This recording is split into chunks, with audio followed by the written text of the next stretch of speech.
மதிப்பிற்குரிய கடகராசி நண்பர்களே, சகோதர சகோதரிகளே, உங்கள் அனைவருக்கும் எனது கனிவான வணக்கங்கள். நான் உங்கள் ஜோதிட சதா.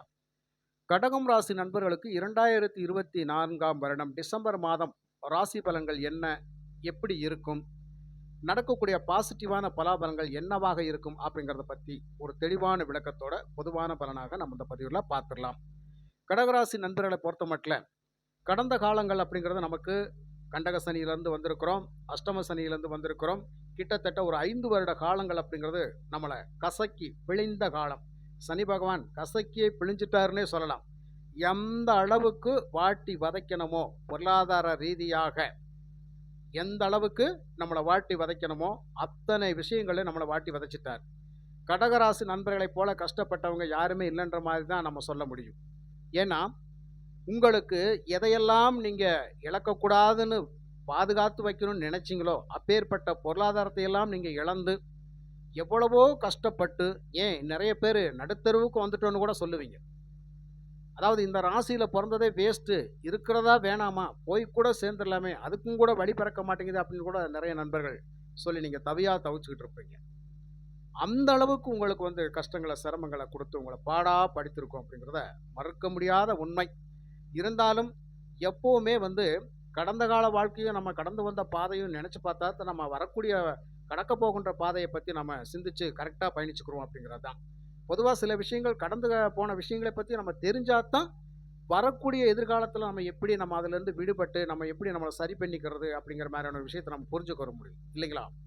அதன் அடிப்படையில் நாம் கிட்டத்தட்ட ஒரு 20 வருஷம் பட வேண்டிய கஷ்டத்தை நம்ம 5 வருஷத்தில் பட்டிருக்கோம் அப்படிங்கிறதான் உண்மையான விஷயம். அந்த அளவுக்கு கடகராசி நண்பர்கள் தன்னுடைய வாழ்க்கையில் குடும்ப ரீதியாகவும், வெளிவட்டார பழக்க வழக்க தொடர்புகள் ரீதியாகவும், நண்பர்கள் ரீதியாகவும், உறவுகள் ரீதியாகவும், கொடுக்கல் வாங்கல் ரீதியாகவும், தொழிலில் பட்ட கஷ்டங்கள் நஷ்டங்கள், அதனால் இழப்பீடுகள், அதனால் கடன்கள், வேலை வாய்ப்புகள் சரியாக அமையாமல் கஷ்டப்பட்டது, இருக்கிற வேலையை தக்க வைக்க முடியாமல் போராடின காலமும் இருக்குது. எவ்வளவோ கஷ்டப்பட்டு உழைச்சும் அந்த இடத்துல நல்ல பேர் வாங்க முடியாமல் போனதெல்லாம் நிறைய நண்பர்களுக்கு இருந்துக்கிட்டு தான் இருக்குது. எவ்வளவோ நான் பாச பிணைப்போட தான் குடும்பத்தில் இருந்தேன், என்னை யாருமே புரிஞ்சுக்க மாட்டேங்கிறாங்க, என்னை ஏன் இப்படி புரிஞ்சுக்கிறாமையே என்னை நடத்துகிறாங்கன்னு எனக்கு தெரியல, நான் முடிஞ்ச வரைக்கும் நல்லதானே செய்கிறேன், எனக்கு ஏன் இப்படி நடக்குது? இப்போது குடும்பத்தில் பாரு, கணவராக இருந்தால் மனைவி, மனைவியாக இருந்தால் கணவன், இவங்களுக்குள்ளேயே ஒரு அண்டர்ஸ்டாண்டிங் இல்லாமையெல்லாம் போயிருக்கும். ஆக கணவனை மனைவி புரிந்து வைத்ததற்காக எவ்வளவோ கஷ்டப்பட்டிருப்பாங்க.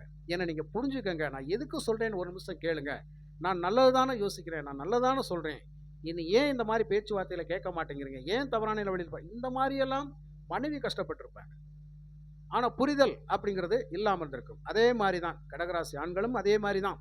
வீட்டில் திருமணம் ஆனவங்க மனைவி கிட்ட மன்றாடிட்டு இருப்பாங்க, ஒரு விஷயத்த சொல்கிறேன் புரிஞ்சுக்க, கேட்டு நடந்துக்க, ஏன் இந்த மாதிரி என்னை புரிஞ்சுக்க மாட்டேங்கிறேன், ஏன் தேவையில்லாமல் என்கிட்ட சண்டை போடுறேன், இப்படியெல்லாம் குடும்பத்தில் எக்கச்சக்கமான பிரச்சனைகளை சந்திச்சு தான் வந்திருப்பேங்க. சில பேர் வா கோர்ட்டு வாசலில் கூட உன்னை நான் பார்த்துக்கிறேன், தெரிஞ்சதை பார் அப்படின்னு சொல்லியெல்லாம் சண்டை போட்டிருப்பாங்க.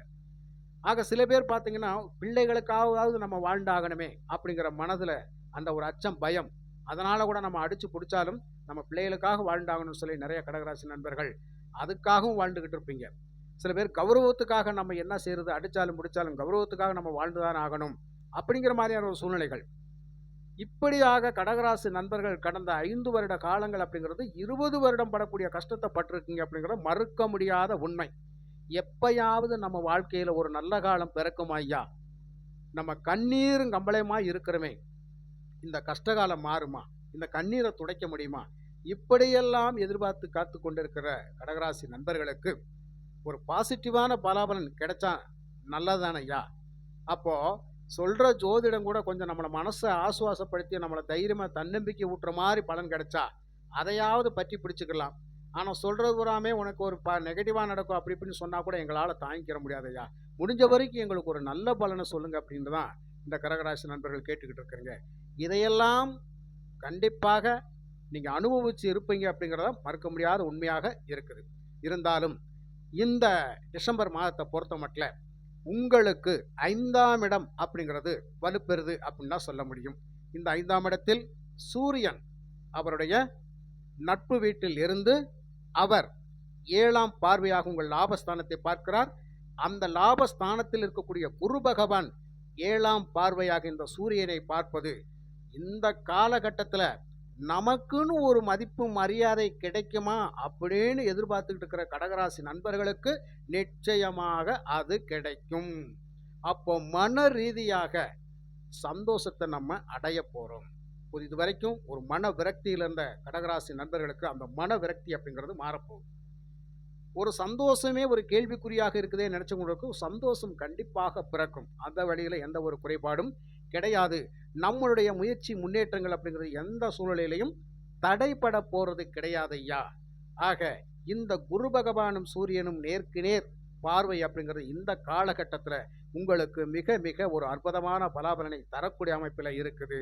இந்த நேரங்களில் கடகராசி நண்பர்களுக்கு உங்கள் ராசிக்கு 5ஆம் அதிபதி என்று சொல்லக்கூடிய அதிர்ஷ்டஸ்தானத்தினுடைய அதிபதி செவ்வாய் பகவானுடைய புத்தி காலம் உங்களுக்கு போய் கொண்டிருந்தால் உங்களுக்கு சிறப்பான பலன் கிடைத்தே தீரும். எந்த தசையாக இருந்தாலும் பரவாயில்ல கடகராசி நண்பர்களுக்கு செவ்வாய் புத்தி போகுதான்னு பாருங்க. இந்த செவ்வாய் புத்தி யாருக்கெல்லாம் நடந்து கொண்டிருக்கிறதோ அவங்களுக்கு இந்த காலகட்டத்தில் ஜாக்பாட் சம்பந்தப்பட்ட விஷயங்கள், லாட்டரி வாய்ப்புகள், அதன் மூலமாக பணம் வரக்கூடிய வாய்ப்புகள் எல்லாம் நிச்சயமாக உங்களுக்கு கிடைக்கும். தொட்டது தொடங்கக்கூடிய அமைப்பில் உங்களுக்கான பலாபலன் இருக்கும் அப்படிங்கிறத புரிஞ்சுக்கங்க நண்பர்களே.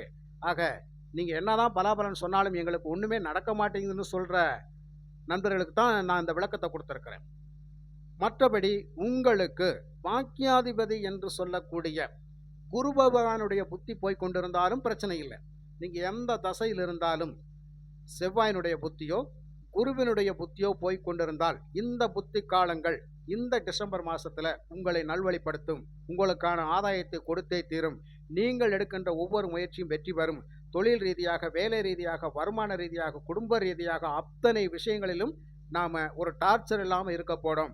மனம் உவந்து நடக்கின்ற எல்லா விஷயங்களுமே சந்தோஷத்தை ஏற்படுத்தும் அப்படிங்கிறத நாங்கள் புரிஞ்சுக்கங்க. அதே மாதிரி நீண்ட நாட்களாக கடகராசி நண்பர்களுக்கு வேலை வாய்ப்புகள் அமையவில்லை, ஏற்கனவே செஞ்சுட்டு இருந்த வேலையை கூட நான் விட்டுட்டு வந்திருக்கேன், அந்த அளவுக்கு டார்ச்சர் அப்படின்னு சொல்லி உங்களுக்கு ஏதாவது ஒரு பிரச்சனைகள் இருந்திருந்தால் இந்த காலகட்டத்தில் இந்த மாதம் அதற்கான பிரச்சனை தீர்ந்து ஒரு நல்ல வேலை வாய்ப்புகள் அப்படிங்கிறது நிச்சயமாக இருக்கும். அரசு சார்ந்த துறைகளில் இருக்கக்கூடிய கடகராசி நண்பர்களுக்கு மிக அற்புதமான யோக பலன்கள் நிச்சயமாக கிடைக்கும்.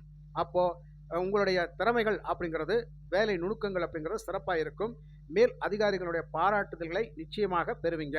கடகராசி நண்பர்களை பொறுத்த மட்டும் பொது இடங்களில் உங்களுக்கான மதிப்பு மரியாதை அப்படிங்கிறது உயர்ந்து நிற்கும். அப்போ பட்டம், பதவி, புகழ், அந்தஸ்தை பெறக்கூடிய அமைப்பில் இந்த காலகட்டங்கள் இருக்கும்.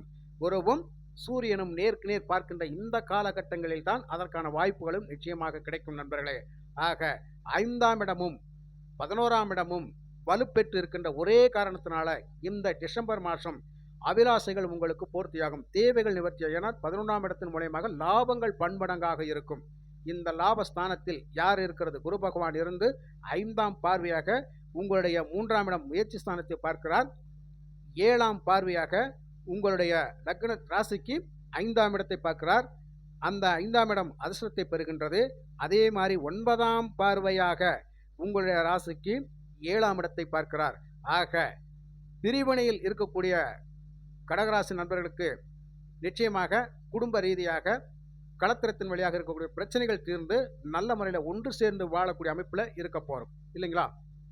அப்போது ஏதோ ஒரு சூழ்நிலையில் சண்டை சச்சரவுகள் வந்து பிரிந்திருந்தாலும் நாம் பிள்ளைகளுக்காக வாழ்ந்தாகணும் அப்படிங்கிற ஒரு சூழ்நிலை, கௌரவத்துக்காக வாழ்ந்தாகணும் அப்படிங்கிற சூழ்நிலை, ஒருத்தர் மேல் ஒருத்தர் பாசம் பிணைப்பு அப்படிங்கிறதுனால அதை விட்டு கொடுக்க முடியாமல் பாச பிணைப்பில் தவிக்கக்கூடிய நண்பர்கள் ஒன்று சேர்ந்து சகோதரர்கள் வாழக்கூடிய அமைப்பிலெல்லாம் நிச்சயமாக இருப்பீங்க.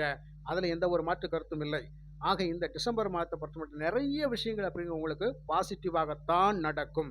அதில் முதன்மையாக பாசிட்டிவான விஷயங்கள், நான் மறுபடியும் அதையே தான் சொல்லுவேன், கடகராசி நண்பர்களுக்கு இப்போது எந்த தசை நடந்து கொண்டிருந்தாலும் செவ்வாய் புத்தியோ குரு புத்தியோ நடந்து கொண்டிருப்பவர்களுக்கு நிச்சயமாக அதிர்ஷ்ட வாய்ப்புகள் மூலமாக பணவரவு உண்டு. அதற்கான வாய்ப்புகள் நிச்சயம் கிடைக்கும். இதுக்கப்புறமா இந்த கடகராசி நண்பர்கள், மாணவர்கள், கல்வி பயிலக்கூடியவர்களுக்கு ஆண்டு சிந்தித்து உற்று நோக்கி படிக்க வேண்டிய கட்டாயத்தில் நாம் இருக்கிறோம். கவனம் அப்படிங்கிறது சிதறவிடக்கூடாது நண்பர்களே, மாணவர்களே. அதே மாதிரி குடும்ப பெண்மணிகள் அப்படிங்கிறது, பெண்களை பொறுத்த மட்டும் இந்த காலகட்டத்தில் மன உளைச்சல் அப்படிங்கிறதுல நீங்கள் விடுபட போகிறீங்க அப்படிங்கிறதா அர்த்தம். அப்போது இதுக்கு முன்னாடி வரைக்கும் ஏதோ ஒரு மென்டல் டார்ச்சர் பிடிச்ச மாதிரி இருந்திருக்கும். என்னடா இப்படி நடக்குது, எதை எடுத்தாலும் தொட்டது துலங்க மாட்டேங்குது அப்படிங்கிற அந்த மன விரக்தி, அதுலேருந்து கொஞ்சம் நாம் மீண்டு வெளியே வரப்போகிறோம். இதை விட ஒரு பாசிட்டிவான விஷயம் என்ன அப்படின்னு கேட்டால், சனி பகவான் முழுக்க முழுக்க உங்களை அவர் பிடியிலிருந்து விடுவிக்கக்கூடிய காலகட்டம். ஒரு 3 மாதங்களுக்கு மட்டுமே நம்ம கொஞ்சம் சிரமங்களை சந்திக்க போகிறோம், அவ்வளோதான் விஷயம். அதுக்கப்புறம் இந்த சனி பகவான் தன்னுடைய பிடியிலிருந்து உங்களை விலக்கி விட்டுட்டு உங்களுக்கு ஒரு சுதந்திரமான அற்புதமான வசதிகரமான வாழ்க்கையை ஏற்படுத்தி கொடுப்பதற்காக பாக்கியஸ்தானத்தில் போய் அமரப்போறார். இந்த பாக்கியஸ்தானம் அப்படிங்கிறது குரு பகவானுடைய வீடு. இந்த குரு பகவான் உங்கள் ராசியில் தான் உச்சம் பெறுவார். ஆக குருவனுடைய வீட்டில் இருக்கக்கூடிய சனி பகவான் நமக்கு என்ன செய்வார்? குருவை போலவே பல வழிகளிலும் நமக்கு நன்மைகளை உண்டாக்கி தருவார் அப்படிங்கிறத நீங்க மறந்துடாதீங்க. அப்ப ஜீவனகாரகன் பாக்கியஸ்தானத்தில் இருக்கின்ற பொழுது ஜீவனத்தின் வழியாக, அப்போ கடல் கடந்து பயணிக்கக்கூடிய கடகராசி நண்பர்களுக்கு வேலை வாய்ப்புகள் காத்து கொண்டு இருக்கிறது அப்படின்னு நம்ம சொல்லலாம். அப்போ இடம் விட்டு இடம் பெயர்வு, ஊர் விட்டு ஊர், எங்கே வேண்டுமானாலும் போய் இருந்து நம்ம பிழைப்பு வாழ்வாதாரத்தை தேடிக்கொண்டு பயணிக்கக்கூடிய அமைப்பில் லாபத்தை தரும் அப்படிங்கிறத நீங்கள் மறந்துடாதுங்க. அப்போ ஜீவனத்துக்காக நாம் எங்கு வேண்டுமானாலும் போகலாம், ஆனால் அங்கு நல்ல வாய்ப்புகள் அப்படிங்கிறது நமக்கு கிடைக்கும் நண்பர்களே. புரியுதுங்களா? ஆன்மீக ரீதியாக இருக்கக்கூடிய நிறைய கடகராசி நண்பர்களுக்கு நிச்சயமாக நல்ல உபாயங்கள் அப்படிங்கிறது அவங்களுக்கு கிடைக்கும். அதே மாதிரி ஆசிரிய பெருமக்கள், இந்த கடகராசியில் இருக்கக்கூடிய ஆசிரிய பெருமக்களுக்கு இந்த நேரத்தில் உங்களுடைய உத்தியோகம் அப்படிங்கிறது சிறப்பாக இருக்கும். உங்களுடைய போதனைகள் அப்படிங்கிறது சிறப்பாக இருக்கும். அதனால் உங்களுக்கு ஒரு உயர் ப்ரமோஷன் அப்படிங்கிறதோ, உங்களுக்கு ஒரு மதிப்பு மரியாதை அப்படிங்கிறதோ இந்த காலகட்டத்தில் நிச்சயமாக உண்டு நண்பர்களே. ஆக கடகராசி நண்பர்களை பொறுத்த மட்டும் இந்த அஷ்டம சனி காலத்தில் ஏகப்பட்ட பிரச்சனைகளை சந்தித்திருந்தாலும் நீங்கள் வணங்கி வழிபடக்கூடிய முக்கிய தெய்வமே விநாயக பெருமான் தான். அப்போ அதாவது அஷ்டம காலத்தில் நஷ்டங்களை தவிர்க்க வேண்டும் என்றால் யாரை போய் வணங்கணும்? விநாயக பெருமானைத்தான் வணங்கணும். அப்போது அரசாமரத்துக்கு அடியில் இருக்கின்ற அந்த பிள்ளையார் பகவானுக்கு அதிகாலையில் விளக்கேற்றி வணங்கி வழிபடுகின்ற பொழுது நிறைய நஷ்டங்களை தவிர்க்கலாம் அப்படிங்கிறத மனசில் வச்சுக்கோங்க. அப்போ இந்த டிசம்பர் மாதத்தில் நமக்கான மனபாரங்கள் அப்படிங்கிறது நீங்கி, மனக்கவலைகள் நீங்கி, துன்பங்களை மறந்து, தொழில் நஷ்டங்கள் அப்படிங்கிறதெல்லாம் ஈடுகட்டி நல்ல ஒரு ஆதாயகரமான சூழ்நிலையை நாம் பெறுவோம். அதே மாதிரி கடகராசி நண்பர்களுக்கு உடல் ரீதியாக இருக்கக்கூடிய பிரச்சனைகள், அதாவது கால் வலி, முழங்கால் வலி அப்படிங்கிற கணுக்கால் பாத வலிகள் இருக்கக்கூடிய நபர்களுக்கு கொஞ்சம் கொஞ்சமாக சரியாகும். ட்ரீட்மெண்ட் மட்டும் சரியாக எடுத்துக்கலாம். கொஞ்சம் கவனம் அதிகமாக தேவை. அதே மாதிரி பயணங்களில் கொஞ்சம் கவனம் அதிகமாக தேவை. தூரதேச பயணங்கள் மேற்கொண்டு கொள்வது கடகராசி நண்பர்கள் கவனத்துடன் வாகனங்களில் பயணிக்க வேண்டும் அப்படிங்கிறதான். பாதுகாப்பு உபகரணங்களை அவசியம் நன்றாக பயன்படுத்த வேண்டும் அப்படிங்கிறத நீங்கள் புரிஞ்சுக்கங்க. மற்றபடி இந்த டிசம்பர் மாதம் அப்படிங்கிறது உங்களுக்கு பாசிட்டிவான நல்ல பலனை கொடுக்கக்கூடிய அமைப்பில் தான் இருக்கும். ஆக உங்களுடைய மனசு சந்தோஷப்படுற மாதிரியான ஒரு நல்ல நிகழ்வுகள் எல்லாம் இந்த காலகட்டத்தில் நடக்கும். சரியா? அதே மாதிரி நீங்கள் புரிஞ்சுக்கிற வேண்டியது, கோச்சார பலன்கள் என்னதான் சொன்னாலும் இந்த கோச்சார பலன்களை உங்களுடைய சுய ஜாதகத்தில் நடக்கக்கூடிய தசாபுத்திகளோடு ஒப்பிட்டு பாருங்க. அதுவும் இதுவும் ஈக்குவலாக வந்துருச்சுன்னா நிறைய பேருக்கு பாசிட்டிவ் தான். அப்படி வராத பட்சத்தில் அது ஏதாவது ஒரு நமக்கு நஷ்டங்களை தரக்கூடிய அமைப்பில், நமக்கு கஷ்டங்களை தரக்கூடிய அமைப்பில் அந்த தசாபுத்திகள் போய்கொண்டிருந்தால் அதை தெரிஞ்சுக்கிட்டு, ஜோதிடர் மூலயமாக அதை தெரிஞ்சுக்கிட்டு, அதிலிருந்து நமக்கான பரிகார வழிமுறைகள் என்ன பண்ணினால் அதனுடைய தாக்கத்திலிருந்து நம்ம விடுபடலாம் அப்படிங்கிறது தெளிவாக தெரிஞ்சுக்கங்க நண்பர்களே. ஆக டிசம்பர் மாதத்தை பொறுத்த மட்டும் கடகராசி நண்பர்களுக்கு ஜாக்பாட் அப்படிங்கிறது நிச்சயமாக நன்மை தரக்கூடிய வகையில் தான் இருக்குது. மற்றபடி வேறொன்றும் இல்லை நண்பர்களே, எல்லாமே நன்மைக்கு. நண்பர்களே, இந்த பதிவு உங்களுக்கு பிடிச்சிருந்தால் லைக் பண்ணுங்கள், ஷேர் பண்ணுங்கள், கமெண்ட் பண்ணுங்கள். மற்றும் ஒரு நல்ல பதிவில் நான் உங்களை சந்திக்கின்றேன். நன்றி, வணக்கம்.